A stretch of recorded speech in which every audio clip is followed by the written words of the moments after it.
शेतकरी मित्रांनो नमस्कार। कर्जमाफीच्या पहिल्या यादीत तुमचं नाव नाही किंवा तुमचं कर्ज 2 लाखांपेक्षा जास्त आहे का? मग ही माहिती तुमच्यासाठी खूप महत्त्वाची आहे, कारण सर्वात मोठा प्रश्न आहे की कर्जमाफीची पुढची यादी कधी येणार। राज्य सरकारच्या माहितीनुसार एकूण 56 लाख कर्ज खाती या कर्जमाफीसाठी पात्र ठरवण्यात आली आहेत। यामध्ये 23 लाखांहून अधिक नियमित कर्जफेड करणाऱ्या शेतकऱ्यांची खाती आहेत, तर उर्वरित खात्यांमध्ये 2 लाखांपर्यंतचे कर्जदार, 2 लाखांपेक्षा जास्त कर्ज असलेले कर्जदार आणि 2019च्या कर्जमाफीत पात्र असलेले काही लाभार्थी यांचा देखील समावेश आहे।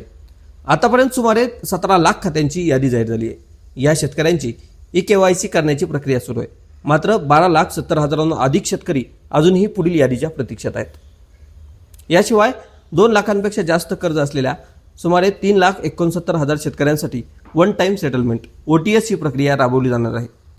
OTS साठी पात्र असलेल्या शेतकऱ्यांची यादी जाहीर झाल्यानंतर संबंधित शेतकऱ्यांना त्यांच्या वाट्याची रक्कम जी आहे ती बँकेत जमा करून 2 लाख रुपयांपर्यंतच्या कर्जमाफीचा लाभ घेण्याची प्रक्रिया जी आहे ती सुरू होईल। यादी जाहीर झाल्यापासून 31 मार्च 2027 पर्यंत ही प्रक्रिया जी आहे ती सुरू राहणार आहे।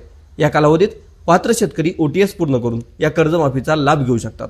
यामुळे पहिल्या यादीत नाव नसलेल्या शेतकऱ्यांनी घाईगडबडीत कोणत्याही अफवांवर विश्वास ठेवू नका। पुढील यादी आणि OTS या संदर्भातील अधिकृत माहितीवर लक्ष ठेवा। अशाच शेती आणि कर्जमाफीच्या अचूक माहितीसाठी, राजकीय अपडेटसाठी आपल्या पेजला फॉलो करा आणि हा व्हिडिओ प्रत्येक शेतकरी बांधवांपर्यंत शेअर